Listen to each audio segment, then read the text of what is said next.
ਪੰਜਾਬ ਦੇ ਵਿੱਚ ਕੋਈ ਵੀ ਪ੍ਰਾਈਵੇਟ ਸਕੂਲ ਇਸ ਸਮੈਸਟਰ ਦੇ ਵਿੱਚ ਐਡਮਿਸ਼ਨਾਂ ਹੋਣਗੀਆਂ ਜਿਹੜੀਆਂ ਉਹਦੇ ਵਿੱਚ 1 ਵੀ ਰੁਪਈਆ ਫੀਸ ਨਹੀਂ ਵਧਾ ਸਕਦੇ। ਪਾਣੀ ਕਲਾਮੀ ਬਹੁਤ ਗੱਲਾਂ ਕੀਤੀਆਂ ਜਾ ਰਹੀਆਂ, ਕੱਲ ਨੂੰ ਅਦਾਲਤਾਂ ਵਿੱਚ ਖੜਨਗੀਆਂ ਨਹੀਂ ਖੜਨਗੀਆਂ। ਫੀਸ ਦੀ ਜਿਹੜੀ ਪਾਲਿਸੀ ਹੈ, ਵਧਾਉਣ ਦੀ ਪਾਲਿਸੀ ਹੈ, ਉਹਦੇ ਬਾਰੇ ਅਸੀਂ ਆਉਣ ਵਾਲੇ ਦਿਨਾਂ 'ਚ ਤੁਹਾਨੂੰ ਸਾਰੀ ਵਿਸਥਾਰ ਸਹਿਤ ਜਾਣਕਾਰੀ ਦੇਵਾਂਗੇ। ਐਕਟ ਇਹਨਾਂ ਨੂੰ ਇਹ ਗੱਲ ਅਲਾਓ ਨਹੀਂ ਕਰਦਾ ਸੀ।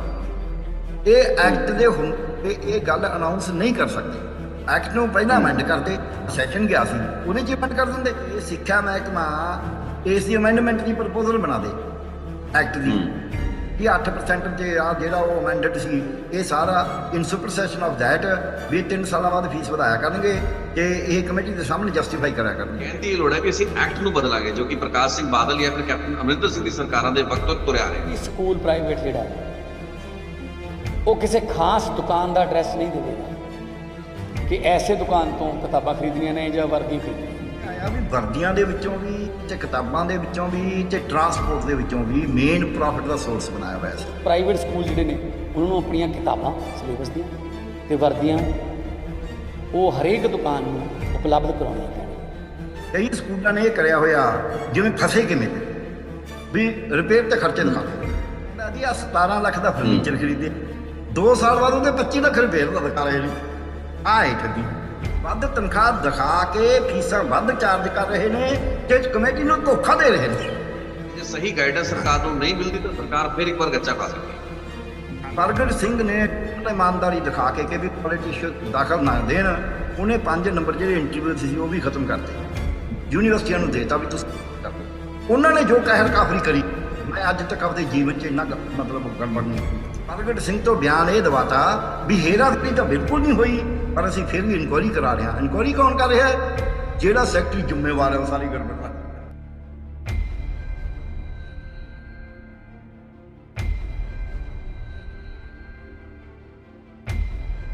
ਪੰਜਾਬ ਦੇ ਮੁੱਖ ਮੰਤਰੀ ਭਗਵੰਤ ਮਾਨ ਹੋਰਾਂ ਵੱਲੋਂ ਇੱਕ ਅਹਿਮ ਐਲਾਨ ਕੀਤਾ ਗਿਆ ਹੈ। ਪੰਜਾਬ ਦੇ ਨਿੱਜੀ ਸਕੂਲ ਇਸ ਸਮੈਸਟਰ ਤੋਂ ਫੀਸਾਂ ਦੇ ਵਿੱਚ ਵਾਧਾ ਨਹੀਂ ਕਰ ਸਕਣਗੇ।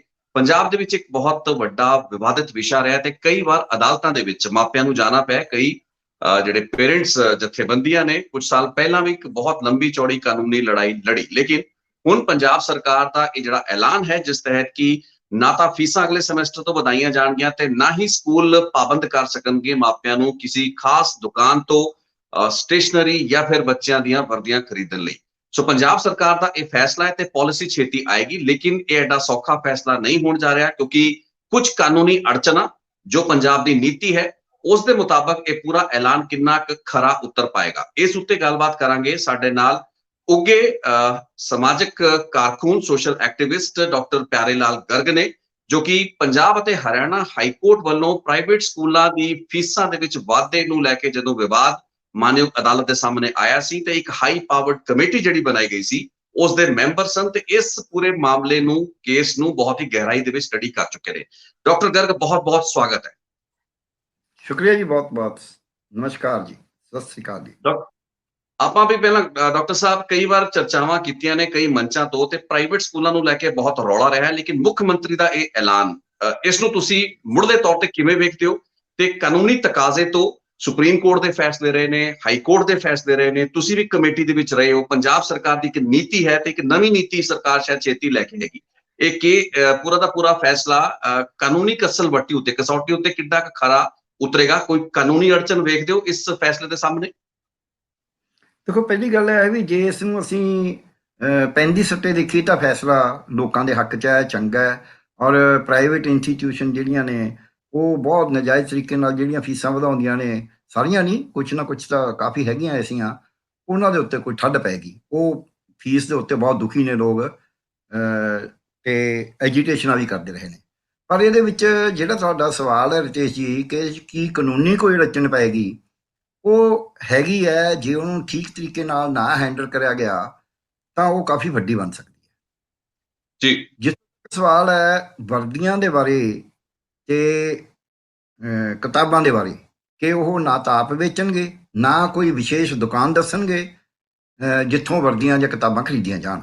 ਉਹ ਪੂਰੀ ਉਹਦੀ ਸੂਚੀ ਜਾਂ ਵਰਦੀ ਦੀ ਜਿਹੜੀ ਸਪੈਸੀਫਿਕੇਸ਼ਨ ਹੈ, ਮਾਪਦੰਡ ਨੇ, ਉਹ ਦੱਸਣਗੇ। ਵੈਲ ਇਨ ਐਡਵਾਂਸ ਕਾਫੀ ਪਹਿਲਾਂ ਦੱਸਣਗੇ ਤਾਂ ਕਿ ਬੱਚੇ ਜਿੱਥੋਂ ਚਾਹਣ, ਮਾਪੇ ਜਿੱਥੋਂ ਚਾਹਣ ਉੱਥੋਂ ਵਰਦੀ, ਕਿਤਾਬਾਂ, ਬੈਗ ਵਗੈਰਾ ਖਰੀਦ ਸਕਣ। ਜੀ ਇਹ ਤਾਂ ਕੋਈ ਕਾਨੂੰਨੀ ਅੜਚਨ ਨਹੀਂ, ਬਲਕਿ ਜਿਹੜਾ 2019 ਪਹਿਲਾਂ ਇੱਕ ਬਾਦਲ ਸਰਕਾਰ ਜਾਂਦੇ ਜਾਂਦੇ 23 ਦਸੰਬਰ 2016 ਨੂੰ ਇੱਕ ਕਾਨੂੰਨ ਬਣਾ ਕੇ ਗਈ, ਜਿਹਦੇ ਨਾਲ ਦੀ Punjab regulation of fee of unaided educational institutions act 2016, ਉਹਦੇ ਵਿੱਚ ਅਮੈਂਡਮੈਂਟ ਕਰੀ 2019 ਚ ਆ ਕੇ ਕੈਪਟਨ ਸਰਕਾਰ ਨੇ, ਤੇ ਉਹ ਜਿਹੜੀ ਅਮੈਂਡਮੈਂਟ ਹੈ ਹਮ, ਉਹਦੇ ਵਿੱਚ ਸਪਸ਼ਟ ਲਿਖਿਆ ਹੈ ਕਿ ਕਿਤਾਬਾਂ ਜਾਂ ਬੈਗ ਜਾਂ ਇਹ ਵਰਦੀਆਂ ਕੋਈ ਸਕੂਲ ਨਾ ਵੇਚ ਸਕਦਾ ਹੈ, ਨਾ ਕੋਈ ਵਿਸ਼ੇਸ਼ ਦੁਕਾਨ ਕਹਿ ਸਕਦਾ ਵੀ ਉੱਥੋਂ ਖਰੀਦੋ। ਉਹ ਤਾਂ ਐਕਟ ਦੇ ਵਿੱਚ ਹੈ, ਉਹ ਤਾਂ ਇਹ ਕਰ ਹੀ ਸਕਦੇ ਨੇ ਪੱਕਾ ਹੀ ਵੀ ਬਿਲਕੁਲ ਨਹੀਂ ਤੁਸੀਂ ਵੇਚੋਗੇ, ਪਰ ਉਹ 'ਚ ਬੜਾ ਮੁਨਾਫਾ ਕਮਾਉਂਦੇ ਨੇ, ਬੜਾ ਹੋਵੇ। ਇਸ ਤੋਂ ਅੱਗੇ ਦੂਜਾ ਹਿੱਸਾ ਜਿਹੜਾ ਕਿ ਵੀ ਤੁਸੀਂ ਫੀਸ ਨਹੀਂ ਵਧਾਓਗੇ, ਜਿਹੜਾ ਭਾਰਤ ਸਰਕਾਰ ਕਾਨੂੰਨ ਬਣਾ ਕੇ ਗਈ ਸੀ ਉਹਦੇ 'ਚ ਲਿਖਿਆ ਸੀ ਕਿ ਤੁਸੀਂ 8% ਫੀਸ ਹਰ ਸਾਲ ਵਧਾ ਸਕਦੇ ਹੋ। ਤੇ ਜਦ ਕੈਪਟਨ ਸਰਕਾਰ ਨੇ ਇਹ 2019 ਚ ਅਮੈਂਡਮੈਂਟ ਕਰੀ, ਉਹਦੇ 'ਚ ਲਿਖਤਾ ਵੀ ਤੁਸੀਂ 8% ਤੋਂ ਵੀ ਵੱਧ ਵਧਾ ਸਕਦੇ ਹੋ, ਪਰ ਉਹਦੀ ਜਸਟੀਫਿਕੇਸ਼ਨ ਦੇ ਕੇ। ਹੁਣ ਜੇ ਕਾਨੂੰਨ ਪੰਜਾਬ ਸਰਕਾਰ ਦਾ ਬਣਿਆ ਹੋਇਆ ਹੈ, ਉਹਦੇ 'ਚ ਫੀਸ ਲਿਖੀ ਹੈ ਤੇ ਮੁੱਖ ਮੰਤਰੀ ਕਹਿੰਦੇ ਫੀਸ ਵਧਾਉਣੀ ਨਹੀਂ, ਤੇ ਇਹ ਤਾਂ ਆਪਸ ਵਿੱਚ ਟਕਰਾਅ ਹੋ ਗਿਆ ਇੱਕ ਗੱਲ ਦਾ। ਉਹ ਇੰਸਟੀਟਿਊਸ਼ਨਾਂ ਜਾਣਗੀਆਂ, ਉਹ ਕੋਰਟ 'ਚ ਫਟਾਫਟ ਸਟੇ ਲੈ ਲੈਣਗੇ ਇਹਨਾਂ ਦੇ ਹੁਕਮ ਤੇ। ਹੁਣ ਉਸ ਝੋਲ ਹੈਗੀ ਆ, ਆਪਾਂ ਨੂੰ ਪਤਾ ਜੇ ਕਾਨੂੰਨ ਨੂੰ ਚੰਗੀ ਤਰ੍ਹਾਂ ਸਟੱਡੀ ਕਰਿਆ ਜਾਵੇ, ਠੀਕ ਕਮਿਟਮੈਂਟ ਨਾਲ ਲਾਗੂ ਕਰਿਆ ਜਾਵੇ, ਤਾਂ ਕਈ ਵਾਰੀ ਅਸੀਂ ਉਹਨੂੰ ਇੱਥੇ ਨਵੀਂ ਪਾਲਿਸੀ ਲਿਆਣੀ ਪਏਗੀ, ਕਿਉਂਕਿ ਜਿਹੜੀ ਬਾਦਲ ਸਰਕਾਰ ਦੇ ਸਮੇਂ ਪਾਲਿਸੀ ਸੀ ਕੈਪਟਨ ਅਮਰਿੰਦਰ ਸਿੰਘ ਨੇ ਜਿਹਨਾਂ ਨੂੰ ਲਾਗੂ ਕੀਤਾ, ਉਸ ਪਾਲਿਸੀ ਦੇ ਮੁਤਾਬਕ 8% ਦਾ ਵਾਧਾ ਹਰ ਸਾਲ ਫੀਸਾਂ ਦੇ ਵਿੱਚ ਸੰਭਵ ਹੈ। ਉਹ ਥੋੜਾ ਦੱਸੋ ਵੀ 8% ਕਿਵੇਂ ਫਿਗਰ ਰੀਚ ਕੀਤੀ? ਸੁਪਰੀਮ ਕੋਰਟ ਦਾ ਤਾਂ ਆਰਡਰ ਕੁਝ ਹੋਰ ਸੀ, ਕਿਉਂਕਿ ਤੁਸੀਂ ਇਸ ਪੂਰੇ ਕੇਸ ਦੀ ਉਸ ਹਾਈ ਕੋਰਟ ਦੀ ਕਮੇਟੀ ਦੇ ਵਿੱਚ ਵੀ ਸੀ। ਇਹ ਕਿਵੇਂ ਇਹਦਾ ਟ੍ਰਾਂਜੀਸ਼ਨ ਹੋਇਆ? ਇਹਨਾਂ ਨੇ ਜੀ ਇਹ ਬਿਲਕੁਲ ਆਰਬਿਟਰੀ ਹੈ, ਕੋਈ ਇਹਨਾਂ ਨੇ ਨਹੀਂ ਕਰਿਆ ਹਿਸਾਬ ਕਿਤਾਬ। ਇਹਨਾਂ ਨੇ ਚੱਕ ਕੇ ਲਿਖਤਾ, ਉਹ ਕਹਿੰਦੇ ਸਾਡਾ 10 ਵਧਾਓ ਜੀ, 15 ਵਧਾਓ ਜੀ, ਇਹ ਕਹਿੰਦੇ 8% ਹੈ। ਸੁਪਰੀਮ ਕੋਰਟ ਨੇ ਤਾਂ ਇਹ ਕਿਹਾ, ਉੱਚ ਪਾਵਰੀ ਜਿਹੜੇ ਜੱਜ, ਵੱਡੀ ਜੱਜਾਂ ਸਾਹਿਬਾਨ ਦੀ ਕਮੇਟੀ ਸੀ, ਇਸਲਾਮਿਕ ਅਕੈਡਮੀ ਦਾ ਫੈਸਲਾ ਹੈ ਕਿ ਇੱਕ ਤਾਂ ਇੱਕ ਵਾਰੀ ਜਿਹੜੀ ਫੀਸ ਤੈਅ ਕਰਤੀ ਉਹ 3 ਸਾਲ ਨਹੀਂ ਵਧਣੀ, ਇਹਨਾਂ ਨੇ ਹਰ ਸਾਲ ਕਹਿਤਾ। ਸੋ ਇਹ ਜਿਹੜਾ ਕਾਨੂੰਨ ਬਣਾਇਆ ਹੈ ਬਾਦਲ ਸਰਕਾਰ ਜਾਂਦੇ ਜਾਂਦੇ ਸਪੈਸ਼ਲ ਇਜਲਾਸ ਵਿਧਾਨ ਸਭਾ ਦਾ ਬੁਲਾ ਕੇ 23 ਦਸੰਬਰ 2016 ਨੂੰ, ਉਹ ਕਾਨੂੰਨ ਸੁਪਰੀਮ ਕੋਰਟ ਦੀਆਂ ਮਦਾਂ ਦੇ ਉਲਟ ਹੈ। ਇੱਕ ਮਦ ਉਹਦੇ 'ਚ ਇਹ ਹੈ ਕਿ ਤੁਸੀਂ ਜੇ ਤੁਹਾਡੇ ਖਰਚੇ ਨਹੀਂ ਵਧੇ ਤਾਂ ਤੁਸੀਂ ਫੀਸ ਵਧਾ ਹੀ ਨਹੀਂ ਸਕਦੇ। ਇਹਨਾਂ ਨੇ ਕਹਤਾ ਹਰ ਸਾਲ ਵਧਾ ਸਕਦੇ ਹੋ।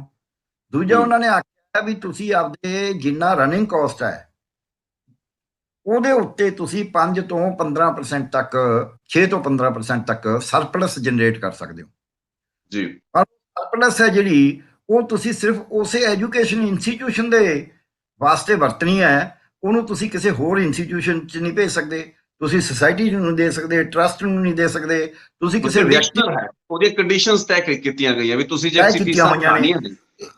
ਹਾਂ, ਇਹਨਾਂ ਨੇ ਤਾਂ ਇਹ ਕੰਡੀਸ਼ਨਾਂ ਤੈਅ ਕਰਕੇ ਇੱਕ ਲਾਸਟ ਪਹਿਲੇ ਜਾ ਕੇ ਲਿਖਤਾ ਵੀ ਸੇਮ ਸੁਸਾਇਟੀ ਜਾਂ ਟਰਸਟ ਰਾਹੀਂ ਰਨ ਕੀਤੀ ਇੰਸਟੀਟਿਊਸ਼ਨ 'ਚ ਭੇਜਿਆ ਜਾ ਸਕਦਾ ਹੈ। ਮਤਲਬ ਇਹ ਹੈ ਵੀ ਜੇ ਕੋਈ ਟਰਸਟ ਇੱਕ ਹਸਪਤਾਲ ਵੀ ਚਲਾਉਂਦਾ, ਇੱਕ ਸਕੂਲ ਵੀ ਚਲਾਉਂਦਾ, ਇੱਕ ਇਹ ਓਲਡ ਏਜ ਆਸ਼ਰਮ ਵੀ ਚਲਾਉਂਦਾ ਹੈ, ਇੰਸਟੀਟਿਊਸ਼ਨ ਉੱਥੇ ਵਰਡ ਇੰਸਟੀਟਿਊਸ਼ਨ ਲਿਖਿਆ, ਐਜੂਕੇਸ਼ਨ ਇੰਸਟੀਟਿਊਸ਼ਨ ਨਹੀਂ ਲਿਖਿਆ, ਕਿਉਂਕਿ ਡੈਫੀਨੇਸ਼ਨ 'ਚ ਨਹੀਂ ਵੀ ਇੰਸਟੀਟਿਊਸ਼ਨ ਦਾ ਮਤਲਬ ਐਜੂਕੇਸ਼ਨ ਇੰਸਟੀਟਿਊਸ਼ਨ ਹੋਏਗਾ। ਸੋ ਉਹ ਐਜੂਕੇਸ਼ਨ ਇੰਸਟੀਟਿਊਸ਼ਨ ਵੀ ਕਿਹੜੀ, self aided, self funded institution ਪੂਰਾ ਡਿਫਾਈਨ ਕਰਨਾ ਪੈਂਦਾ ਨਾ ਕਾਨੂੰਨ 'ਚ। ਸੋ ਕਾਨੂੰਨ 'ਚ ਕਿਤੇ ਭਗੋਰਾ ਹੈਗਾ।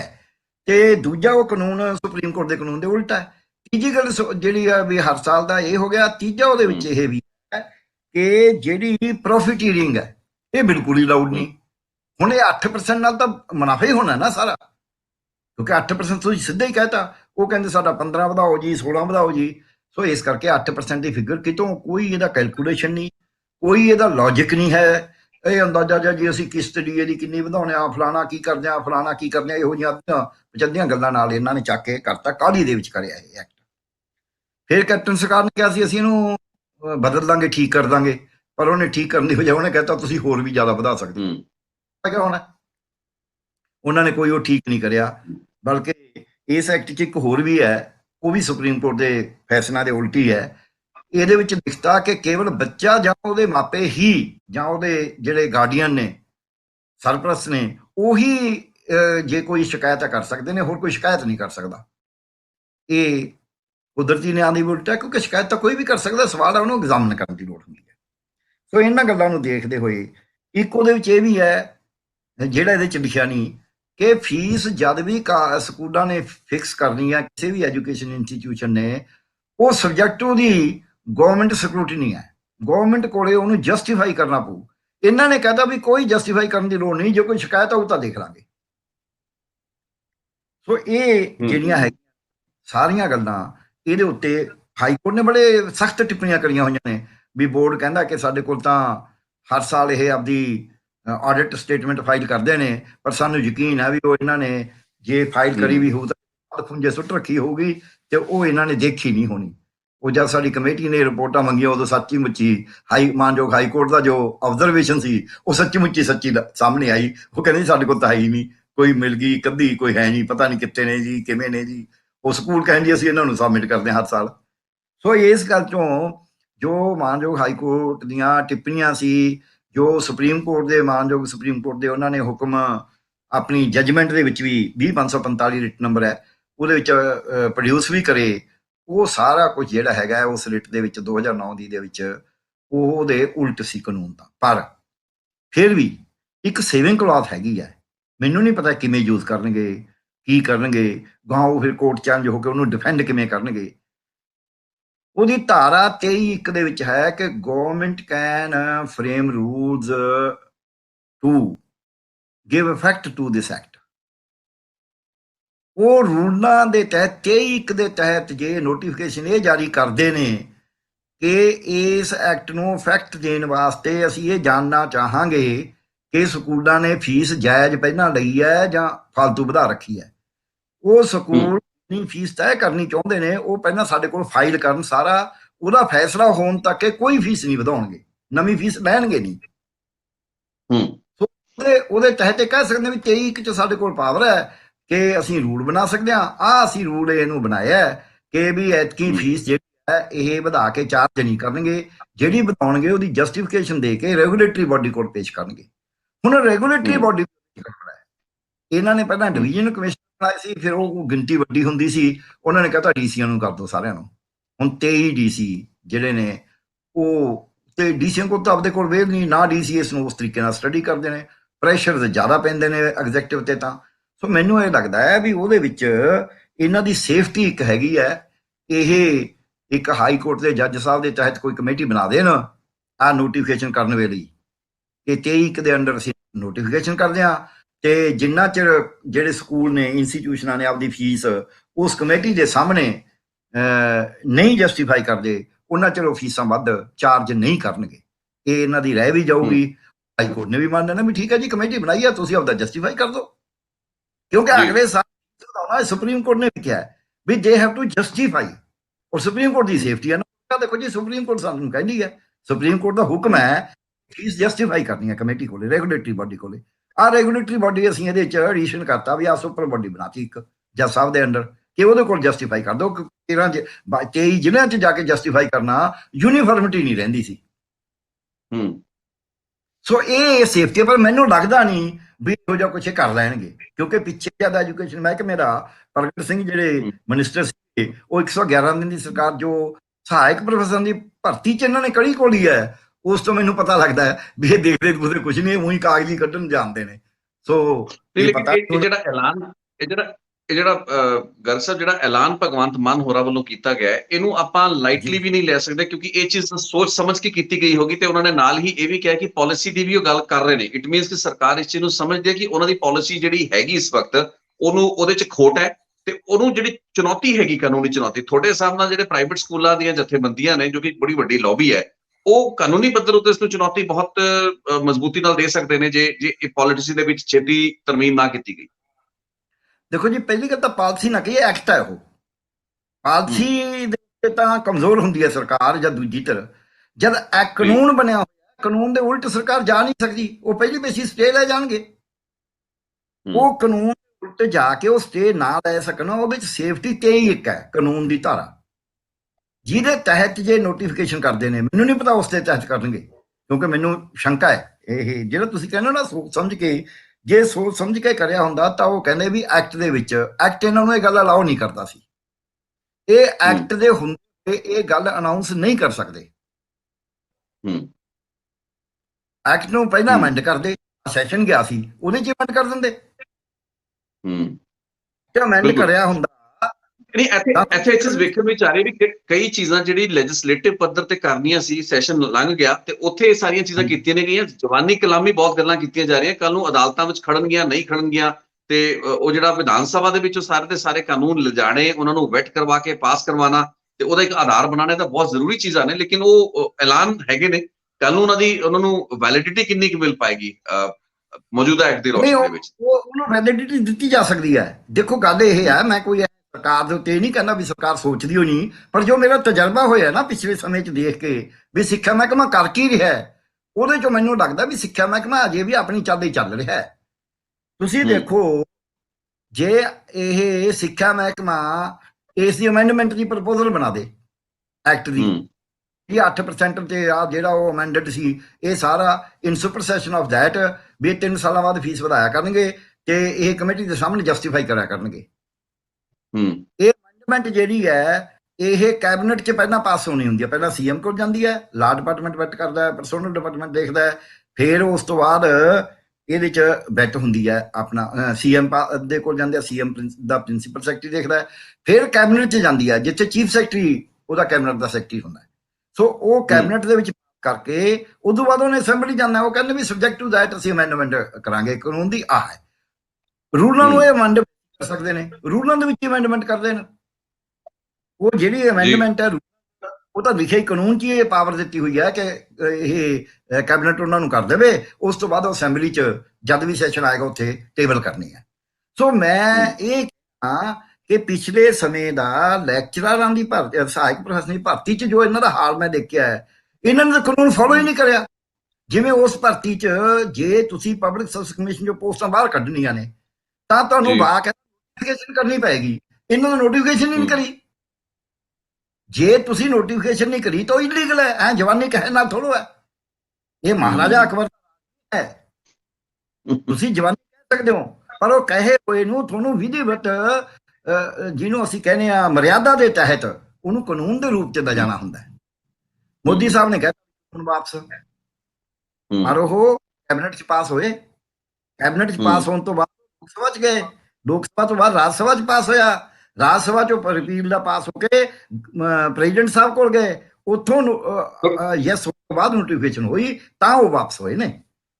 ਤੁਹਾਡੇ ਕਹਿਣ ਦੇ ਮੁਤਾਬਕ ਇਹ ਕਹਿ ਦੇਣਾ ਕਿ ਐਜੂਕੇਸ਼ਨ ਨੀਤੀ ਜਿਹੜੀ ਹੈਗੀ ਆ, ਫੀਸਾਂ ਦੀ ਪ੍ਰਾਈਵੇਟ ਸਕੂਲਾਂ ਦੀ ਨੀਤੀ ਅਸੀਂ ਕਹਾਂਗੇ, ਇਹ ਕਹਿਣਾ ਕਾਫੀ ਨਹੀਂ ਹੈ। ਕਹਿਣ ਦੀ ਇਹ ਲੋੜ ਹੈ ਕਿ ਅਸੀਂ ਐਕਟ ਨੂੰ ਬਦਲਾਂਗੇ, ਜੋ ਕਿ ਪ੍ਰਕਾਸ਼ ਸਿੰਘ ਬਾਦਲ ਜਾਂ ਫਿਰ ਕੈਪਟਨ ਅਮਰਿੰਦਰ ਸਿੰਘ ਦੀ ਸਰਕਾਰਾਂ ਦੇ ਵਕਤ ਤੋਂ ਤੁਰਿਆ ਰਿਹਾ। ਹਾਂਜੀ, ਇਹ ਕਹਿਣ ਦੀ ਲੋੜ ਨਹੀਂ, ਬਦਲਣ ਦੀ ਲੋੜ ਹੈ। ਬਦਲਣ ਤੋਂ ਪਹਿਲਾਂ ਚੋਰ ਮੋਰੀਆਂ ਹੈਗੀਆਂ ਨੇ ਜੀ 'ਚ ਰੋਕ ਸਕਦੇ ਨੇ, ਬਸ ਅਦਰਵਾਈਜ਼ ਰੋਕ ਨਹੀਂ ਸਕਦੇ। ਕੋਈ ਪ੍ਰਾਈਵੇਟ ਇੰਸਟੀਟਿਊਸ਼ਨ ਜਾਵੇ। ਦੂਜਾ ਮੈਂ ਤਾਂ ਕਹਿਣਾ ਵੀ ਐਜੂਕੇਸ਼ਨ ਦਾ ਮੈਂ ਬਾਬਾ ਆਦਮ ਨਰਾਲਾ ਕਿਉਂ ਕਹਿਣਾ, ਇਹ ਕਹਿਣ ਜੋ ਮਰਜੀ, ਪੰਜਾਬੀ ਦੇ ਵਾਸਤੇ ਕਿ 10ਵੀਂ ਦੇ ਵਿੱਚ ਇਹ ਚੰਨੀ ਸਰਕਾਰ ਵੇਲੇ ਪਾਸ ਕਰਿਆ ਗਿਆ, ਅਸੈਂਬਲੀ 'ਚ ਪਾਸ ਹੋਇਆ, ਉਦੋਂ 20 MLA ਇਹਨਾਂ ਦੇ ਵੀ ਸੀਗੇ ਜਿਹੜੇ ਹੁਣ ਰਾਜ ਕਰਦੇ ਨੇ, ਤੇ ਜਿਹੜੇ ਹੁਣ ਸਿੱਖਿਆ ਮੰਤਰੀ ਨੇ ਉਹ MLA ਸੀਗੇ, ਹਾਜ਼ਰ ਸੀਗੇ ਸੈਸ਼ਨ 'ਚ। ਤੇ ਉਹਦੇ ਵਿੱਚ ਇਹ ਹੋਇਆ ਕਿ ਜੀ ਪੰਜਾਬੀ 10ਵੀਂ ਦੀ ਪਾਸ ਕਰਨੀ ਜ਼ਰੂਰੀ ਹੈ, ਹਰੇਕ ਸਕੂਲ ਨੂੰ ਪਾਸ ਕਰਾਉਣੀ, ਜੇ ਉਹ ਪਾਸ ਨਹੀਂ ਕਰਦਾ ਤਾਂ ਸਰਟੀਫਿਕੇਟ ਨਹੀਂ ਦੇ ਸਕਦਾ ਸਕੂਲ। ਇਹ ਗੈਰ ਸੰਵਿਧਾਨ, ਇਹ ਅਸੰਵਿਧਾਨਕ, ਸੰਵਿਧਾਨ ਦੇ ਉਲਟ ਹੈ ਜਿਹੜੀ ਇਹ ਸੋਧ ਕੀਤੀ ਉਹਨਾਂ ਨੇ ਆਪਦੇ ਐਕਟ ਦੇ ਵਿੱਚ। ਹੁਣ ਜੇ ਉਹ ਗਿਆ ਇਸੇ ਪ੍ਰੋਸੀਜਰ 'ਚ ਹੋਊਗਾ ਵੀ ਐਜੂਕੇਸ਼ਨ ਮਹਿਕਮੇ ਨੇ ਉਹਦਾ ਡਰਾਫਟ ਬਣਾਇਆ ਹੋਣਾ ਹੈ, ਫਿਰ ਉਹ ਲਾ ਡਿਪਾਰਟਮੈਂਟ ਨੇ ਵੈਟ ਕਰਿਆ ਹੋਣਾ ਹੈ, ਫਿਰ ਉਹ ਪਰਸੋਨਲ ਡਿਪਾਰਟਮੈਂਟ 'ਚ ਵੀ ਗਿਆ ਹੋਣਾ ਹੈ, ਫਿਰ ਹੋ ਸਕਦਾ ਫਾਈਨੈਂਸ 'ਚ ਵੀ ਗਿਆ ਹੋਵੇ ਕਿਉਂਕਿ ਉਹਦੇ ਫਾਈਨੈਂਸ਼ੀਅਲ ਇੰਪਲੀਕੇਸ਼ਨ ਵੀ ਆ ਸਕਦੀਆਂ ਨੇ। ਉਸ ਤੋਂ ਬਾਅਦ ਫਿਰ ਉਹ ਸਾਹਿਬ ਕੋਲ ਗਿਆ ਹੋਣਾ, ਉਹਨਾਂ ਦੇ ਜਿਹੜੇ ਪ੍ਰਿੰਸੀਪਲ ਸੈਕਟਰੀ ਸੀ ਉਸ ਵਕਤ ਦੇ ਹੁਸਨ ਨਾਲ ਉਹਨਾਂ ਨੇ ਦੇਖਿਆ ਵੀ ਹੋਣਾ ਹੈ ਕਿਉਂਕਿ ਦੇਖ ਕੇ ਅੱਗੇ ਪੇਸ਼ ਕਰਨਾ। ਫਿਰ ਉਸ ਤੋਂ ਬਾਅਦ ਉਹ ਕੈਬਨਿਟ 'ਚ ਗਿਆ, ਕੈਬਨਿਟ ਜਿਹੜੇ ਉਸ ਵਕਤ ਦੇ ਚੀਫ ਸੈਕਟਰੀ ਸੀਗੇ ਉਹਨਾਂ ਨੇ ਵੀ ਦੇਖਿਆ ਹੋਣਾ ਤਾਂ ਹੀ ਕੈਬਨਿਟ 'ਚ ਗਿਆ ਹੋਣਾ। ਕੈਬਨਿਟ ਅਪਰੂਵ ਹੋਣ ਤੋਂ ਬਾਅਦ ਉਹ ਗਿਆ ਵਿਧਾਨ ਸਭਾ ਦੇ ਵਿੱਚ, ਤਾਂ ਵਿਧਾਨ ਸਭਾ ਦੀ ਸੈਕਟਰੀਏਟ ਨੇ ਉਹਨੂੰ ਐਗਜ਼ਾਮਨ ਕਰਿਆ ਜਾਂ ਨਾ ਕਰਿਆ ਉਹਦੀ ਬਹੁਤੀ ਵੱਡੀ ਡਿਊਟੀ ਨਹੀਂ ਹੁੰਦੀ, ਉਹਨਾਂ ਤਾਂ ਕਾਪੀਆਂ ਵੰਡਣੀਆਂ ਹੁੰਦੀਆਂ ਨੇ। MLA ਨੇ ਪੜ੍ਹਿਆ ਵੀ ਹੋਣਾ ਤੇ ਪੜ੍ਹ ਕੇ ਅਮੈਂਡਮੈਂਟ ਕਰੀ, ਜਿਹੜੀ ਉਲਟਾ ਕਿਸੇ ਨੇ ਦੇਖਿਆ ਹੀ ਨਹੀਂ। ਮੈਂ ਤਾਂ ਕਹਿ ਰਿਹਾ ਮੇਰੇ ਕੋਲ ਬੇਸਿਸ ਨੇ ਕਹਿੰਦੇ, ਮੈਂ ਇਹ ਨਹੀਂ ਕਹਿੰਦਾ ਵੀ ਸਾਰਾ ਉਹੀ ਕਹਿੰਦਾ, ਪਰ ਹੁਣ ਰੀਸੈਂਟਲੀ ਹੋ ਜਾਂਦਾ ਇਹ ਗੱਲਾਂ। ਲੋਕ ਇਹ ਨਾ ਸਮਝਣ अलग ਲੋਕ ਇਹ ਨਾ ਸਮਝਣ ਵੀ ਲੋਕ ਇਹ ਨਾ ਸਮਝਣ ਕਿ ਆਪਾਂ ਖਾਮ ਖਾ ਨੁਕਤਾਚੀਨੀ ਕਰ ਰਹੇ ਹਾਂ ਜਾਂ ਜ਼ਿਆਦਾ ਹੀ ਕ੍ਰਿਟੀਕਲ ਹੋ ਰਹੇ ਹਾਂ, ਜ਼ਿਆਦਾ ਹੀ ਸਕੈਪਟੀਕਲ ਹੋ ਰਹੇ ਹਾਂ ਜੀ। हाँ मेरे को सामने एग्जाम्पल ने भी आ करे इन्होंने आ हुणी करिया ताजा करिया सारा कुछ ਸਕੈਪਟੀਕਲ ਹੋਣ ਦੀ ਮੇਰੀ ਆਦਤ ਨਹੀਂ ਹੈ, ਆਪਣੀ ਦੋਹਾਂ ਦੀ ਨਹੀਂ ਹੈਗੀ ਹੈ, ਪਰ ਅਸੀਂ ਇੱਕ ਇਹਨਾਂ ਕੋਲ ਸੇਫਟੀ ਹੈਗੀ ਹੈ। ਮੈਨੂੰ ਨਹੀਂ ਪਤਾ ਉਹਨੂੰ ਕਿਵੇਂ ਯੂਜ਼ ਕਰਨਗੇ ਕਿਵੇਂ ਨਹੀਂ ਕਰਨਗੇ।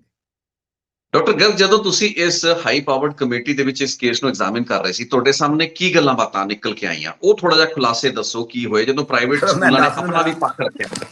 ਉਹਦਾ ਬਰੀਫ ਹੈ ਇਹ ਬਰੀਫ, ਇਹ ਅਸੀਂ 4500 ਸਕੂਲਾਂ ਦਾ ਦੇਖ ਕੇ 12 ਵੋਲਿਊਮ ਚ ਰਿਪੋਰਟ ਮਾਨਯੋਗ ਹਾਈ ਕੋਰਟ ਨੂੰ ਸਬਮਿਟ ਕਰੀ। 5500 ਪੇਜ ਦੀ ਰਿਪੋਰਟ ਹੈ ਤੇ ਉਹਦਾ ਇੱਕ ਬਰੀਫ ਬਣਾਇਆ 350 400 ਪੇਜ ਦਾ, ਸ਼ਾਇਦ ਮੈਨੂੰ ਪੇਜ ਨਹੀਂ ਯਾਦ ਕਿੰਨੇ ਨੇ। ਉਹ ਬਰੀਫ ਅਸੀਂ ਮਾਨਯੋਗ ਹਾਈ ਕੋਰਟ ਨੂੰ ਵੀ ਦਿੱਤਾ, ਉਹ ਪੰਜਾਬ ਸਰਕਾਰ ਨੂੰ ਵੀ ਭੇਜਿਆ, ਉਹ ਐਜੂਕੇਸ਼ਨ ਬੋਰਡ ਦੀ ਵੈਬਸਾਈਟ ਤੇ ਵੀ ਪਵਾਇਆ ਤਾਂ ਕਿ ਲੋਕਾਂ ਪਬਲਿਕ ਡੋਮੇਨ ਹੋਵੇ। ਉਹਦੇ ਸਾਡੇ ਸਾਹਮਣੇ 3-4 ਚੀਜ਼ਾਂ ਆਈਆਂ।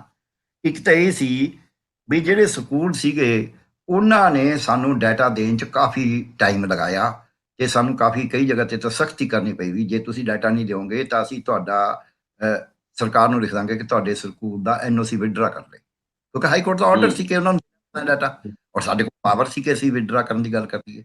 ਇੱਕ ਤਾਂ ਇਹ ਆਇਆ ਵੀ ਉਹ ਰਜਿਸਟਰ ਬਹੁਤ ਕਰਦੇ ਸੀ ਦੇਣ ਤੋਂ, ਪਰ ਦਿੱਤਾ ਦੇਣਾ ਪਿਆ। ਦੂਜਾ ਅਸੀਂ ਇਹ ਦੇਖਿਆ ਵੀ ਜਿਹੜਾ ਵੀ ਉਹਨਾਂ ਦੀ ਕੋਈ ਸ਼ਿਕਾਇਤ ਕਰਦਾ ਸੀ ਸਾਡੇ ਕੋਲੇ, ਉਹ ਬੱਚੇ ਨੂੰ ਸਕੂਲ ਚੋਂ ਕੱਢ ਦਿੰਦੇ ਸੀ, ਉਹ ਉਹਦੀ ਕਦੇ ਬੱਸ ਕਰ ਦਿੰਦੇ ਸੀ, ਕਦੇ ਉਹਦੇ ਉੱਤੇ ਕੇਸ ਰਜਿਸਟਰ ਕਰ ਦਿੰਦੇ ਸੀ, ਕਦੇ ਉਹਦਾ ਕਹਿੰਦੇ ਸੀ ਜੀ ਧਰਨੇ ਮੁਜ਼ਾਹਰੇ ਕਰਕੇ ਸਾਨੂੰ ਖਿਲਾਫ, ਕਦੇ ਇਹਦੇ 50 ਮਤਲਬ ਇਹੋ ਜਿਹੇ, ਕਦੇ ਥੱਲੇ ਵਾਲੀ ਕੋਰਟ 'ਚ ਪਾ ਕੇ ਕੇਸ ਉੱਥੇ ਕਹਿ ਕੇ ਇਹ ਸਟੇਟ ਹੈ, ਜਾਨੀ ਕਿ ਜੀ ਉੱਤੇ ਹਾਈ ਕੋਰਟ ਦੀ ਬਣਾਈ ਹੋਈ ਕਮੇਟੀ ਜਸਟਿਸ ਰਣਜੀਤ ਸਿੰਘ ਜਾਂ ਜਸਟਿਸ ਅਮਰਦੱਤ ਸਾਹਿਬ ਦੇ ਅੰਡਰ ਸੁਣਵਾਈ ਕਰ ਰਹੀ ਹੈ ਤੇ ਤੁਸੀਂ ਨਾ ਕਰੋ, ਉੱਥੋਂ ਇਸ ਗੱਲ ਰੋਕ ਲੈਣਾ। ਇੱਥੇ ਕਿ ਸਾਨੂੰ ਕਹਿੰਦਾ ਜੀ ਉੱਥੇ ਨਿਚਲੀ ਕੋਰਟ 'ਚ ਪਾਇਆ ਹੋਇਆ। ਇੱਕ ਵਾਰੀ ਸਾਡੇ ਨਾਲ ਵਾਪਰਿਆ, ਕੋਈ ਕੋਰਟ ਸੀ, ਉਹ ਵਕੀਲ ਨੇ ਕਹਿਤਾ ਕਿ ਜੀ ਇਹ ਦੇਖ ਲਓ ਇਹ ਨਿਚਲੀ ਕਰਿਆ, ਯਾਰ ਨਿਚਲੀ ਨੇ ਕਰਿਆ ਹੈ ਕਿ ਉਹ ਦੂਜੀ ਪਾਰਟੀ ਨੂੰ ਪੁੱਛਿਆ ਵੀ ਤੁਸੀਂ ਸਾਨੂੰ ਕਿਉਂ ਨਹੀਂ ਦੱਸਿਆ ਵੀ ਨਿਚਲੀ ਕੋਰਟ 'ਚ ਵੀ ਗਏ ਹੋਏ ਨੇ। ਉਹ ਕਹਿੰਦੇ ਜੀ ਦੱਸਣਾ ਤਾਂ ਸਭ ਤੋਂ ਰਹਿ ਗਿਆ। ਉਹ ਪਤਾ ਨਹੀਂ ਬੰਦਾ ਲੱਗਦਾ ਤਾਂ ਸਧਾਰਨ ਜਿਹਾ ਸੀ। ਉਹ ਕਹਿੰਦਾ ਜੀ ਮੇਰੀ ਗੱਲ 2 ਮਿੰਟ ਸੁਣ ਲਓ। ਜੱਜ ਸਾਹਿਬ ਕਹਿਣ ਲੱਗੇ ਦੋਨੇ ਜੱਜ ਬੜੇ ਫੇਰ ਰਹੇ ਨੇ, ਮੈਂ ਹੈਰਾਨ ਹਾਂ, ਮਤਲਬ ਲਿਟਰਲੀ ਆਈ ਹੈਵ ਸੀਨ ਦੇ, ਮਤਲਬ ਉਹਨਾਂ ਬਾਰੇ ਕੁਝ ਕਿਹਾ ਹੀ ਨਹੀਂ ਜਾ ਸਕਦਾ। ਮਜਾਲਾ ਕੋਈ ਸੰਘਰਸ਼ ਕਰ ਜੇ, ਮਜਾਲਾ ਕੋਈ ਇੱਕ ਦੂਜੇ ਦੇ ਇੱਧਰ ਦੀ ਦੋਨੇ ਤਰ੍ਹਾਂ ਨੂੰ ਝਾੜਦੇ ਨੇ ਜਿੱਥੇ ਗਲਤ ਨੇ। ਕਹਿੰਦੇ ਹਾਂ ਜੀ, ਕਹਿੰਦਾ ਨੀਚਲੀ ਅਦਾਲਤ 'ਚ ਇਹਨਾਂ ਨੇ ਇਹ ਕਿਹਾ, ਉਦੋਂ ਜਸਟਿਸ ਅਮਰਦੱਤ ਸਾਹਿਬ ਸੀਗੇ ਚੇਅਰਮੈਨ ਉਸ ਵਕਤ, ਕਿ ਜੀ ਨਿਚਲੀ ਅਦਾਲਤ ਨਾਭੇ ਕਹਿੰਦਾ ਕਿ ਜਸਟਿਸ ਅਮਰਦੱਤ ਸਾਹਿਬ ਦੀ ਕਮੇਟੀ ਕੋਲ ਹੈ ਕੇਸ, ਉੱਥੋਂ ਇਹ ਕਹਿ ਕੇ ਸਾਡੇ ਖਿਲਾਫ ਕਰਾ ਲਿਆ ਹੈ, ਤੇ ਹੁਣ ਕਹਿੰਦੇ ਨਾਭੇ ਆਏ ਹੋਏ ਆ। ਉਹ ਜਦ ਵਕੀਲ ਨੂੰ ਪੁੱਛਿਆ ਕਹਿੰਦਾ ਜੀ ਅਸੀਂ ਦੱਸੋ ਕਿੱਥੇ ਜਾਈਏ, ਫਿਰ ਵਕੀਲ ਕੋਲ ਜਵਾਬ ਕੋਈ ਨਹੀਂ। ਸੋ ਮੈਂ ਤਾਂ ਕਹਿਣਾ ਵੀ ਡਿਫਿਕਲਟੀਆਂ ਨੇ। ਬੇਸਿਕਲੀ ਆਪਣੇ ਖਰਚਿਆਂ ਦਾ ਜਿਹੜਾ ਵੇਰਵਾ ਇਹ ਪ੍ਰਾਈਵੇਟ ਸਕੂਲ ਦੇਣਾ ਨਹੀਂ ਸੀ ਚਾਹੁੰਦੇ, ਬਲੈਕ ਐਂਡ ਵਾਈਟ ਦੇ ਵਿੱਚ ਸਭ ਕੁਝ ਰਿਕਾਰਡ ਲੈ ਗਏ। ਦੇਖੋ ਆਈ ਮਸਟ ਸੇ ਅਸੀਂ ਸਾਰਾ ਲੈ ਲਿਆ, ਕਿੰਨਾ ਕੁ ਸੱਚਾ ਸੀ ਕਿੰਨਾ ਕੁ ਝੂਠਾ ਸੀ, ਜੋ ਮਿਲਿਆ ਉਹੀ ਮੰਨਣਾ ਹੈ, ਪਰ ਸਾਰਾ ਲੈ ਲਿਆ। ਕਿੰਨੇ ਬੱਚੇ 3 ਸਾਲਾਂ ਨਾਲ, ਉਹ ਵੀ ਆਡਿਟ ਸਟੇਟਮੈਂਟਾਂ, ਕਿੰਨੇ ਬੱਚੇ ਕਿਹੜੀ ਕਲਾਸ ਦੇ, ਕਿੰਨੀ ਫੀਸ ਕਿਹੜੀ ਕਲਾਸ ਦੀ, ਕਿੰਨੇ ਫੰਡ, ਚਾਹੇ ਕੰਪਿਊਟਰ ਫੰਡ ਹੈ, ਚਾਹੇ ਸਮਾਰਟ ਕਲਾਸਾਂ ਦਾ ਫੰਡ ਹੈ, ਚਾਹੇ ਉਹ ਬਿਲਡਿੰਗ ਫੰਡ ਹੈ, ਚਾਹੇ ਖੇਡਾਂ ਦਾ ਫੰਡ ਹੈ, ਚਾਹੇ ਉਹ ਟਰਾਂਸਪੋਰਟ ਦੇ ਪੈਸੇ ਨੇ, ਜਿਹੜੇ ਨਾਂ ਤੇ ਵੀ ਕੋਈ ਫੰਡ ਲਏ ਜਾਂਦੇ ਨੇ, ਚਾਹੇ ਉਹ ਡਿਵੈਲਪਮੈਂਟ ਤੇ ਫੰਡ ਲਿਆ, ਉਸ ਮੈਡੀਕਲ ਨਾਂ ਤੇ ਲਿਆ, ਉਹ ਸਾਰੇ ਫੰਡ। ਫੇਰ ਵੀ ਕਿਤਾਬਾਂ ਤੁਸੀਂ ਵੇਚਦੇ ਹੋ ਕਿ ਨਹੀਂ ਵੇਚਦੇ, ਫੇਰ ਜਿਹੜੀਆਂ ਤੁਸੀਂ ਵਰਦੀਆਂ ਵੇਚਦੇ ਹੋ ਕਿ ਨਹੀਂ ਵੇਚਦੇ, ਇਹ ਅਸੀਂ ਸਾਰਾ ਕੁਝ ਲਿਆ। ਟੀਚਰ ਕਿੰਨੇ ਨੇ, ਨਿਕਲ ਗਿਆ ਵੱਡੀ ਤਸਵੀਰ ਕੀ ਨਿਕਲ ਕੇ ਆਈ ਕਮੇਟੀ ਦੇ ਸਾਹਮਣੇ। ਹਾਂ ਮੈਂ ਤਾਂ ਦੱਸਦਾ ਵੀ ਸਾਰਾ ਕੁਝ ਲੈ ਕੇ ਵੱਡੀ ਤਸਵੀਰ ਇਹ ਆਈ ਵੀ ਬਹੁਤੇ ਸਕੂਲ ਟੀਚਰਾਂ ਨੂੰ ਜਿੰਨੀ ਤਨਖਾਹ ਦਿੰਦੇ ਨੇ ਉਹ ਦਸਤਖਤ ਉਦੋਂ ਜ਼ਿਆਦਾ ਤੇ ਕਰਾਉਂਦੇ ਨੇ, ਔਰ ਉਹ ਤਨਖਾਹ ਆਨਲਾਈਨ ਵੀ ਜਮ੍ਹਾਂ ਕਰਾਉਂਦੇ ਨੇ ਬੈਂਕ 'ਚ, ਭਾਈ ਜਮ੍ਹਾਂ ਕਰਾ ਦਿੰਦੇ ਸਾਰੀ ਤਨਖਾਹ, ਤੇ ਮੁਲਾਜ਼ਮ ਆਪ ਕਢਾਉਂਦਾ। ਮੋਡਲ ਸਵਰਨਟੀ ਕਿਹਾ ਹੈ, ਸਾਨੂੰ ਕਾਪੀਆਂ ਪੇਸ਼ ਹੋਈਆਂ ਸਾਡੇ ਸਾਹਮਣੇ ਕਿ ਜੀ ਉਹ ਚੈੱਕ ਟੀਚਰ ਕੱਟ ਦਿੰਦਾ, ਉਹਨਾਂ ਦਾ ਕਰਮਚਾਰੀ ਜਾਂਦਾ, ਉਹ ਪੈਸੇ ਕਢਾ ਕੇ ਅੱਧੇ ਟੀਚਰ ਨੂੰ ਫੜਾ ਦਿੰਦਾ, ਅੱਧੇ ਆਪ ਰੱਖ ਲੈਂਦਾ। ਇਹ ਸਾਹਮਣੇ ਆਇਆ ਇੱਕ ਤਾਂ ਮੋਡਸ ਆਪਰੈਂਡੀ। ਦੂਜਾ ਮੋਡਸ ਆਪਰੈਂਡੀ ਆਇਆ ਕਿ ਵੀ ਥਾਂ ਇੱਕੋ ਚੀਜ਼ ਦੇ ਵੀ ਸਮਾਰਟ ਕਲਾਸ ਹੈ ਜੀ, ਇਹ ਕੰਪਿਊਟਰ ਕਲਾਸ ਹੈ ਜੀ, ਫਲਾਣਾ, ਕਈ ਫੀਸਾਂ ਇੱਕ ਚੀਜ਼ ਦੀਆਂ ਲਈਆਂ ਜਾਣੀਆਂ। ਤੀਜਾ ਇਹ ਆਇਆ ਵੀ ਵਰਦੀਆਂ ਦੇ ਵਿੱਚੋਂ ਵੀ ਤੇ ਕਿਤਾਬਾਂ ਦੇ ਵਿੱਚੋਂ ਵੀ ਤੇ ਟਰਾਂਸਪੋਰਟ ਦੇ ਵਿੱਚੋਂ ਵੀ ਮੇਨ ਪ੍ਰੋਫਿਟ ਦਾ ਸੋਰਸ ਬਣਾਇਆ ਹੋਇਆ ਸੀ, ਜਦ ਕਿ ਤਿੰਨੇ, ਕਿਉਂਕਿ ਐਜੂਕੇਸ਼ਨ ਇੰਸਟੀਟਿਊਸ਼ਨ ਪੜ੍ਹਾਉਣ ਵਾਸਤੇ ਨਾ ਕਿ ਬਿਜ਼ਨਸ ਰਨ ਕਰਨ ਵਾਸਤੇ, ਇਹ ਤਿੰਨੇ ਕਮਰਸ਼ੀਅਲ ਐਕਟੀਵਿਟੀਜ਼ ਨੇ, ਕਮਰਸ਼ੀਅਲ ਐਕਟੀਵਿਟੀ ਸੀ, ਇਹ ਕਰ ਨਹੀਂ ਸਕਦੇ, ਬਾਈ ਲਾਅ ਨਹੀਂ ਕਰ ਸਕਦੇ, ਕਿਉਂਕਿ ਉਹ ਚੈਰੀਟੇਬਲ ਇੰਸਟੀਟਿਊਸ਼ਨ ਦੇ ਨੇ ਤੇ ਉਹ ਐਜੂਕੇਸ਼ਨ ਇੰਸਟੀਟਿਊਸ਼ਨ ਨੇ, ਕਮਰਸ਼ੀਅਲ ਐਕਟੀਵਿਟੀ ਨਹੀਂ ਕਰ ਸਕਦੇ। ਸੋ ਇਹ ਸਾਡੇ ਸਾਹਮਣੇ ਮੋਟਾ ਟੀਚਰਾਂ ਕਹਿਣ ਦਾ ਮਤਲਬ ਹੈ ਕਿ ਆਪਣੇ ਖਰਚਿਆਂ ਨੂੰ ਵਧਾ ਚੜਾ ਕੇ, ਮਤਲਬ ਕਹਿਣ ਦਾ ਮਤਲਬ ਆਪਣੇ ਖਰਚਿਆਂ ਨੂੰ ਵਧਾ ਚੜਾ ਕੇ ਜਿਹੜਾ ਦਿਖਾਇਆ ਗਿਆ, ਉਹ ਇੱਕ ਬੇਸ ਬਣਾਇਆ ਗਿਆ ਵੀ ਫੀਸਾਂ ਦੇ ਵਿੱਚ ਵਾਧੇ ਦਾ, ਜਿਹਨੂੰ ਕਿ ਬਾਅਦ ਦੇ ਵਿੱਚ ਪਾਲਿਸੀ ਦੇ ਵਿੱਚ ਹੀ ਬਾਦਲ ਸਰਕਾਰ ਨੇ 2016 ਵਿੱਚ ਜਾਂਦੇ ਕਰਤਾ। 8% ਹਰ ਸਾਲ ਦਾ ਜਿਹੜਾ ਵਾਧਾ ਸੀ ਉਹ 2019 ਦੇ ਵਿੱਚ ਜੀ ਹਾਂ ਉਹ ਉੱਥੋਂ ਹੀ ਵਧਾਤਾ। ਹੁਣ ਇਹਦੇ ਜੋ ਤੁਸੀਂ ਕਹੀ ਉਹਨੂੰ ਜਸਟੀਫਾਈ ਕਰਨਾ, ਸੱਚੀ ਮੁੱਚੀ ਜਿਵੇਂ ਤੁਹਾਨੂੰ ਮਤਲਬ ਮਨ ਚ ਸੋਚਦੇ ਹੋ, ਇਹ ਸੱਚੀ ਵਾਪਰਿਆ ਹੋਇਆ ਹੈ। ਵਾਪਰਿਆ ਕੀ, ਕੁਝ ਸਕੂਲਾਂ ਨੇ ਕਿਹਾ ਕਿ ਜੀ ਤੁਸੀਂ ਇਹ ਟੀਚਰਾਂ ਦੀ ਗੱਲ ਕਿਵੇਂ ਸੁਣ ਸਕਦੇ ਹੋ, ਇਹ ਟੀਚਰਾਂ ਦੀ ਟੀਚਰ ਤਨਖਾਹ ਤੇ ਤੁਹਾਡੇ ਕੋਲ ਤਾਂ ਪਾਵਰ ਹੀ ਨਹੀਂ ਹੈ ਟੀਚਰਾਂ ਦੀ ਤਨਖਾਹ ਦਾ ਸੁਣਨਾ, ਤੁਹਾਨੂੰ ਤਾਂ ਫੀਸਾਂ ਦਿੱਤੀਆਂ ਨੇ ਤੁਸੀਂ। ਅਜੇ ਸਾਡੇ ਕਹਿਣ ਤੋਂ ਪਹਿਲਾਂ ਹੀ ਉਹ ਟੀਚਰ ਕਹਿੰਦਾ ਜੀ ਮੈਂ ਵੀ ਗੱਲ ਕਰਨੀ ਆ। ਹੁਣ ਇਹਨਾਂ ਦਾ ਜਵਾਬ ਕਿ ਜੱਜ ਸਾਹਿਬ ਕਹਿੰਦੇ ਹਾਂ ਦੱਸ, ਕਹਿੰਦਾ ਜੀ ਮੈਂ ਤਾਂ ਚੈਲੰਜ ਹੀ ਨਹੀਂ ਕਰਿਆ, ਮੈਂ ਤਾਂ ਇਹ ਕਹਿਣਾ ਵੀ ਇਹ ਕਮੇਟੀ ਕੋਲੇ ਧੋਖਾ ਦੇ ਰਹੇ ਨੇ, ਇਹ ਤਨਖਾਹ ਵੱਧ ਦਿਖਾ ਕੇ ਖਰਚੇ ਵੱਧ ਦਿਖਾ ਰਹੇ ਨੇ, ਫਿਰ ਉਹਦੇ ਨਾਲ ਫੀਸ ਵੱਧ ਜਸਟੀਫਾਈ ਕਰਦੇ ਨੇ ਜਦ ਕਿ ਤਨਖਾਹ ਦੇ ਘੱਟ ਰਹੇ ਨੇ। ਵੀ ਮੈਂ ਇਹ ਸ਼ਿਕਾਇਤ ਨਹੀਂ ਕਰੀ ਵੀ ਸਾਨੂੰ ਤਨਖਾਹ ਘੱਟ ਦੇ ਰਹੇ ਨੇ, ਮੇਰੀ ਸ਼ਿਕਾਇਤ ਇਹ ਹੈ, ਪੜ੍ਹ ਕੇ ਸੁਣਾ ਦਿਓ, ਮੈਂ ਸ਼ਿਕਾਇਤ ਇਹ ਕਰੀ ਹੈ ਕਿ ਸਾਨੂੰ ਤਨਖਾਹ ਥੋੜੀ ਦੇ ਰਹੇ ਨੇ, ਲਿਖ ਵੱਧ ਰਹੇ ਨੇ, ਵੱਧ ਤਨਖਾਹ ਦਿਖਾ ਕੇ ਫੀਸਾਂ ਵੱਧ ਚਾਰਜ ਕਰ ਰਹੇ ਨੇ ਤੇ ਕਮੇਟੀ ਨੂੰ ਧੋਖਾ ਦੇ ਰਹੇ ਨੇ। ਜੋ ਤੁਸੀਂ ਜੱਜ ਸਾਹਿਬ ਦੇ ਸਾਹਮਣੇ ਕੀ ਗੱਲ ਹੈ ਜੀ, ਜੱਜ ਸਾਹਿਬ ਦੇ ਸਾਹਮਣੇ ਜੀ ਰਿਪੀਟ ਕਰੀ ਜੱਜ ਸਾਹਿਬ ਦੇ ਸਾਹਮਣੇ ਜੋ ਤੁਸੀਂ ਕਿਹਾ, ਜਿਵੇਂ ਤੁਸੀਂ ਅੰਤਰਜਾਮੀ ਹੋਣੇ ਵੀ ਹਾਂ ਇਹ ਜੇ ਗੱਲਾਂ, ਉਹ ਆਮ ਬੰਦਾ ਸੋਚਦਾ ਹੀ ਹੈ ਨਾ, ਪਰ ਤੁਸੀਂ ਸੱਚੇ ਮੁੱਚੇ ਹੋ ਜੇ ਗੱਲਾਂ ਵਾਪਰੀਆਂ ਹੋਈਆਂ ਨੇ। ਸੁਪਰੀਮ ਕੋਰਟ ਤੱਕ ਦੇ ਵਕੀਲ ਪੇਸ਼ ਹੁੰਦੇ ਰਹੇ ਨੇ। ਇੱਕ ਹੋਰ ਗੱਲ ਦੇਖੀ ਅਸੀਂ, ਖਰਚੇ ਇਕੱਲੇ ਫੀਸਾਂ ਦੇ ਨਹੀਂ, ਕਈ ਸਕੂਲਾਂ ਨੇ ਇਹ ਕਰਿਆ ਹੋਇਆ ਜਿਵੇਂ ਫਸੇ ਕਿਵੇਂ, ਫਿਰ ਵੀ ਰਿਪੇਅਰ ਤੇ ਖਰਚੇ ਦਿਖਾਤੇ, ਸਮਾਨ ਖਰੀਦੇ ਤੇ ਦਿਖਾਤੇ। ਇੱਕ ਸਕੂਲ ਨੇ ਫਰਨੀਚਰ ਦਾ ਖਰੀਦਿਆ ਹੋਇਆ 17 ਲੱਖ ਦਾ, 2 ਸਾਲ ਬਾਅਦ ਉਹਦੇ ਤੇ 25 ਲੱਖ ਦਾ ਰਿਪੇਅਰ ਦਾ ਦਿਖਾਇਆ ਹੋਇਆ। ਤੇ ਉਹ ਪੇਰੈਂਟਸ ਸੀ ਉਹ ਬੜੇ ਤਿੱਖੇ ਸੀ, ਉਹ ਅਸੀਂ ਆਖਿਆ ਵੀ ਇਹ ਤਾਂ ਇਹਨਾਂ ਨੇ ਫਾਈਲ ਕਰਤੀਆਂ ਸਾਰੀਆਂ ਰਿਪੋਰਟਾਂ, ਤੇ ਇਹ ਕਹਿੰਦਾ ਜੀ ਰਿਪੋਰਟ ਆ ਫਾਈਲ ਕਰੀ, ਆ ਕਾਲਮ ਜਿਹੜਾ ਪੜ੍ਹਿਓ। ਉਹ ਸਾਡੇ ਜਿਹੜਾ ਮੈਂਬਰ ਸੀਗੇ ਸੀਏ ਸਾਹਿਬ, ਉਹਨਾਂ ਨੇ ਮਾਰਕ ਕਰਿਆ ਹੋਇਆ ਸੀ ਕਿਤੇ, ਜਦੋਂ ਮੈਂ ਬੋਲਿਆ ਕਹਿੰਦਾ ਹਾਂ ਮੈਂ ਦੇਖ, ਆਪਦੀ ਗੱਲ ਪਹਿਲਾਂ ਦੱਸਦੇ ਨਹੀਂ ਸੀ ਲੋਕਾਂ ਨੂੰ ਵੀ ਇਹਦੇ 'ਚ ਕੀ ਹੈ, ਕਿਉਂਕਿ ਅਸੀਂ ਤਾਂ ਆਪਦਾ ਫੈਸਲਾ ਦੇਣਾ ਨਾ, ਕਿਉਂ ਅਸੀਂ ਦੱਸੀਏ ਸਾਡੀ ਆਪਦਾ ਅਗਲੇ ਨੂੰ ਕਰਨ। ਉਹ ਕਹਿੰਦਾ ਜੀ ਆ 17 ਲੱਖ ਦਾ ਫਰਨੀਚਰ ਖਰੀਦਿਆ, 2 ਸਾਲ ਬਾਅਦ ਉਹਦੇ 25 ਲੱਖ ਰਿਪੇਅਰ ਦਾ ਦਿਖਾ ਰਹੇ ਨੇ, ਆਹ ਹੈ ਠੱਗੀ। ਉਹਨਾਂ ਨੂੰ ਪੁੱਛਿਆ ਤੁਸੀਂ ਜਵਾਬ ਦਿਓ ਇਹਦਾ, ਕਿਉਂਕਿ ਇੱਕ ਧਿਰ ਸਵਾਲ ਕਰਦੀ ਆ, ਹੁਣ ਤੁਸੀਂ ਵੀ ਮੈਨੂੰ ਤਾਂ ਸਵਾਲ ਪੁੱਛ ਹੀ ਰਹੇ ਹੋ। ਸੋ ਉਹਨਾਂ ਕੋਲ ਜਵਾਬ ਕੋਈ ਨਹੀਂ ਸੀ, ਆਖਰਕਾਰ ਉਹ ਭੱਜ ਮਾਪਿਆਂ ਨਾਲ ਆਪੀ ਸਮਝੌਤਾ ਕਰਕੇ ਫੀਸ ਫੂਸ ਘਟਾਤੀ ਉਹਨਾਂ ਨੇ। ਸੋ ਅਸੀਂ ਇਹ ਇੱਕ ਨਹੀਂ ਦੇ, ਅਸੀਂ ਬਹੁਤ ਜਗ੍ਹਾ ਤੇ ਦੇਖਿਆ ਬੱਚਿਆਂ ਤੋਂ ਇਹੋ ਜਿਹੇ ਐਫੀਡੈਵਿਟ ਲੈ ਜਾਂਦੇ ਸੀ ਕਿ ਅਸੀਂ ਤੁਹਾਡੀ ਫੀਸ ਬਾਰੇ, ਤੁਹਾਡੇ ਡਿਸਪਲਿਨ ਬਾਰੇ, ਤੁਹਾਡੇ ਤੌਰ ਤਰੀਕੇ ਬਾਰੇ ਕੋਈ ਸਵਾਲ ਨਹੀਂ ਕਰਾਂਗੇ, ਵੀ ਅਸੀਂ ਸਵਾਲ ਹੀ ਨਹੀਂ ਰੇਜ਼ ਕਰਾਂਗੇ, ਜੋ ਮਰਜ਼ੀ ਕਰ ਦਿਓ ਤੁਸੀਂ।